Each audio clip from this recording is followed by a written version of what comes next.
Assalamualaikum warahmatullahi wabarakatuh, sahabat Gatsmi. Ini video-video tentang Cinmoy. Nah, ini yang bikin kangen sama Cinmoy. Coba, kenapa bikin kangen? Nih, lihat sendiri.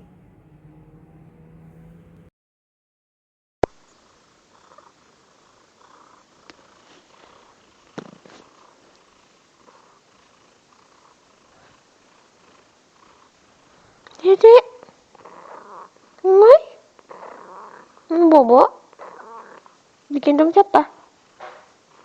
Dedek, Cinmay, Dedek, Cinmay, anak mami, bukan? Kok bunyi-bunyi sih? Mau Bobo kok bunyi-bunyi? Hmm? Kok bunyi-bunyi? Bohong Boboknya ya? Dedek? Lucu banget sih nak.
Dedek, Cinmay, Cinmay, Dedek, Cinmay, ngapain? What are you doing? What are you doing? Huh? What? What? What? I can hear you. What? What? What? What? What? What? What? Hmm? Cimoy? Gendut banget sih dedek. Seksi banget sih dedek. Hmm?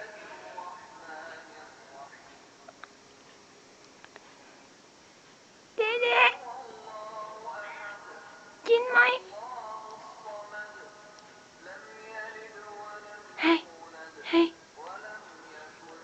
Tinggi, tinggi, tinggi, tinggi. Lihat tangan mami. Lihat tangan mami. Kenapa? Gendut banget sih.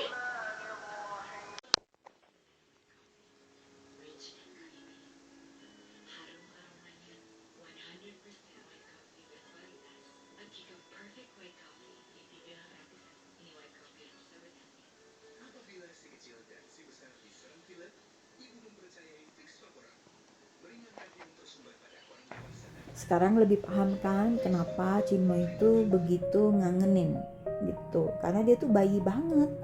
Dia suka digendong kayak bayi. Dia kalau tidur mesti dikelonin. Pokoknya manja banget deh. Dan suaranya itu juga manja-manja gimana gitu. Dia kalau lagi tidur ya purring kan, bunyi-bunyi kerer-kerer gitu. Tapi kalau ditanya masih ngejawab. Nah itulah hebatnya Cinmoy. Nah Cinmoy ini anaknya Katisha, yang paling mirip sama Katisha tapi warnanya lebih orange. Kalau Katisha lebih ke krem. Ya karena ngikutin neneknya Kowi kan, Putri Salju tuh warnanya krem. Nah ini Cinmoy ini anaknya Katisha sama Jibi. Jibi itu anak Katisha juga. Jadi ini sebenarnya kawinan sedarah ya. Tapi lucu banget sih, badannya itu lebih kecil daripada Katisha. Kalau kalian lihat tuh ya, badannya tuh cuman 3/4-nya. Katisha tuh lebih besar. Katisha tuh ganteng banget lah pokoknya. Chinmoy itu uniknya lagi, kalau dia lagi main ya di halaman depan rumah gitu ya, main. Nah, aku lagi di kamar tuh, kicik dia masuk ke kamar, cuma gitu, nyeong doang, cuma memastikan bahwa emaknya ada di situ, maminya ada di situ. Terus udah ngecek maminya ada, terus dia keluar lagi, main lagi, nanti ngecek lagi gitu. Dan dia senang banget kalau tidur itu di atas TV kayak gini. Salah satu keunikan Chinmoy adalah satu-satunya kucingku yang kalau lagi tidur, mau tidur kelonan gitu tuh, dia ngences guys, alias ngiler. Jadi ilernya tuh sampai basah gitu di baju kaos aku tuh ya, karena kan dia selalu tidurnya di dada ya. Nah itu dia sambil tidur tuh ngences, itu ada fotonya, lucu banget dia ngences itu ya. Jadi tuh dia saking bayinya gitu. Nah Chinmoy ini dulu waktu kecil itu hampir meninggal ya.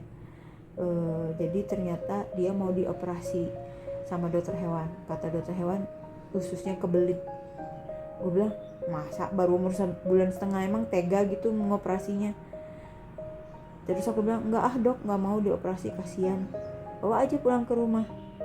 Ternyata dia tuh enggak ada apa-apa guys. Itu dokter emang seneng ngebedah-bedah aja biar dapat duit banyak. Enggak berkah ya dok, enggak berkah lo hidup lo, enggak akan berkah. Jadi kucingku ini ku bawa pulang ke rumah, nggak kenapa-kenapa sampai umur 4, hampir mau 5 tahun. Meninggalnya juga karena dipencet sama dokter hewannya waktu dia di kateter. Nah, jadi di kateter itu karena dia kelewat stres kan. Waktu itu aku ngekos, dia dijahatin sama anak kos. Nah dia stres terus nggak bisa pipis. Nah bawalah ke dokter, dipasang kateter, dipencet sama dokternya, meninggal di tempat guys. Gitu loh. Padahal waktu dibawa itu sudah seger, dia udah kayak normal aja gitu. Cuma aku tuh pengen ngecek kan, karena katanya harus dicek. Ya udah dicek kan, dulu kan nurut banget sama dokter hewan. Aku nggak tahu kalau dokter hewan tuh juga jahat ya. Ada yang nggak benernya juga ya. Selain yang bener ada yang nggak benernya juga, yang matre, yang mata duitan, yang cuma mikirin duit dari pasien-pasiennya gitu. Ada yang kayak gitu. Kita nggak boleh nutup mata lah gitu loh. Nggak semua dokter hewan tuh bener gitu. Dulu itu nggak tahu kan, karena belum banyak pengalaman. Setelah banyak pengalaman, kesimpulannya ya justru harus hati-hati sama dokter hewan. Kalau dia ngomong A, jangan langsung dipercaya A gitu ya. Kayak misalnya kucingku kan disuruh operasi, ternyata kan nggak ada apa-apa. Jadi Chinmoy itu waktu itu cuma dikasih obat cacing doang, udah sembuh, nggak kenapa-kenapa. Jadi perutnya bengkak itu karena dia cacingan. Tapi dokter Sontoloyo itu, aku bilangnya dokter Sontoloyo, soalnya aku emosi banget gitu kalau aku ingat kejadian itu. Bayangin ya, kucingku masih kecil, lagi lucu-lucunya mau dioperasi usus, katanya ususnya kebelit. Padahal enggak, dia sampai umur 5 tahun itu enggak ada apa-apa dan enggak pernah ke dokter. Sekalinya ke dokter tuh itu doang, ngurusin kateternya itu. Taunya dipencet sama dokter, suruh dipencet-pencet keluarin darah dari alat kandung kemihnya, itu meninggal dia gitu. Padahal waktu dibawa itu udah seger kucingnya itu. Itu yang membuat sangat trauma ya. Bagaimana dokter hewan di Indonesia ini, apakah ada assessmentnya, ada evaluasinya? Karena kalau dituntut juga malprakteknya susah ya, nggak bisa gitu. Paling kita minta tuntut sama Allah aja lah gitu kalau mereka benar.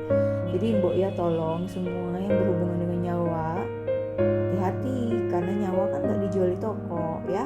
Bapak ibu dokter, tolonglah kalau bekerja yang benar pakai hati, jangan cuma mikirin cuan duit mulu.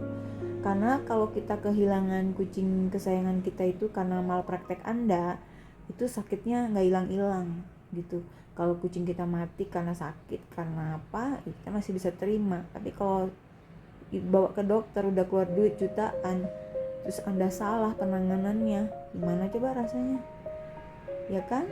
Jangan sampai disumpahin, terus keluarga atau anak Anda ngalamin hal yang serupa dengan kami. Oh banyak sekali guys kasus malpraktek dokter hewan di Indonesia. Saya nggak tahu di Indonesia, tapi di Bandung tuh banyak. Kalau kita sambil nunggu aja ya di klinik itu, banyak banget cerita yang ini, yang begini, yang dokternya salah ini. ada yang lumpuh tiba-tiba anjingnya gitu kan, harus aku pungtur terus tiap minggu, keluarin duit lagi tuh yang owner anjingnya. Ada anjingnya tuh yang muntah-muntah nggak diobatin ya kan, ada yang klinik dikurung dari luar, kucingnya di dalam nggak ada yang nungguin gitu, yang sakit-sakit pasien itu tau-tau udah ada yang meninggal aja. Dan ini kisah nyata ya guys gitu loh. Bahkan sebagian ada yang aku alami pribadi, sebelahnya dipasang sama kucing yang bervirus, jadi kucingku ketularan virus. Pokoknya ya, pesan mami itu satu, kalau punya kucing sakit lebih baik obatin sendiri aja dulu, obatin dulu sendiri gitu. Ini contoh ya, pengalaman obat flu ya. Obat flu pening kan, kalau obat flu itu kan bisa mati kan kucing kan. Ternyata ada saudaraku yang ngasih tahu udah kasih dekolgen aja, cuma dosisnya dikurangin gitu, karena udah frustasi nggak mau lagi ke dokter hewan. Jadi udah udah nggak mau lagi lah urusan sama dokter hewan. Ya udah belilah dekolgen, potong 1/4 tablet, kasihin ke Taming. Waktu itu Taming nularin aja loh, jadi dua-duanya tuh flu berat acim-acim, beleleran ingus. Alhamdulillah guys, 2-3 hari dikasih 1/4 doang sembuh. Coba kalau ke dokter hewan, udah mahal banget kan gitu. Tapi masih banyak yang nggak percaya kalau dibilangin bahwa semua semua obat kucing itu adalah sebenarnya obat manusia. Kita belum ada loh pabrik khusus kucing, tuh belum ada. Semua adalah obat manusia, cuman dosisnya yang dikurangin. Nih dulu aku kalau kasih obat cacing kan mesti pakai Dorontal. Enggak, sekarang aku kasihnya Combantrin. Combantrin murah banget guys, beli 22 ribuan bisa dipakai untuk 4 kucing gitu. Coba kalau Dorontal satu kan gitu, hasilnya sama, kucingku sehat semua. Nah gitu. Terus kasih makan alami, aku stop sekarang kasih cat food kecuali dalam keadaan tertentu ya kasih cat food. Tapi selama ini aku kasih kepala ayam rebus yang murah meriah. Alhamdulillah kucingku selalu sehat, nggak pernah lagi ke dokter hewan. Karena aku bener-bener ya guys udah trauma banget, karena aku ngalamin malpraktek dokter hewan tuh berapa kali dalam hidup aku ya. Jadi aku udah kehilangan trust aku sama dokter hewan. Mungkin aku mau ke dokter hewan cuma buat itu aja, steril doang gitu loh. Tapi selebihnya aku berusaha jaga kucingku supaya lebih sehat aja gitu loh.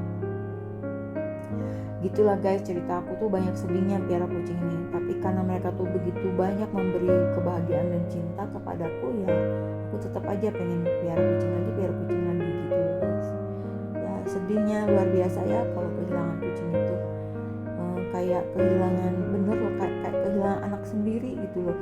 Jadi kalau misalnya kita ya rela ya berkorban bayar dokter mahal-mahal asalkan kucing kita bisa sembuh, tapi ternyata dokternya malah jadi pembunuhnya, itu sakitnya ya Allah hanya Tuhan lah yang tahu ya, dan hanya Tuhan lah yang bisa membalas ya gitu loh. Tolonglah buat dokter-dokter hewan itu kalau kerja tuh yang bener, yang profesional gitu, karena Anda kan berhubungan dengan nyawa gitu. Dan ini kita nggak bisa loh beli lagi kucing yang mirip kayak kesayangan gitu tuh nggak ada. Dalam siklusnya tuh belum tentu dapat lagi yang mirip kayak dia gitu loh ya kan. Ini pokoknya sedih lah ya Allah. Pokoknya itulah cerita mami ya guys, mudah-mudahan banyak hikmahnya. Intinya jagalah makanan kucing kita supaya tetap sehat, kasih makan alami supaya menghindari penyakit yang harus membawa dia ke dokter hewan. Intinya sih gitu. Mudah-mudahan apa yang terjadi di aku ini gak terjadi sama anabul kalian ya. Mungkin hal yang aku alami ini tidak bisa dimengerti oleh orang yang bukan cat lover, yang bukan pencinta kucing.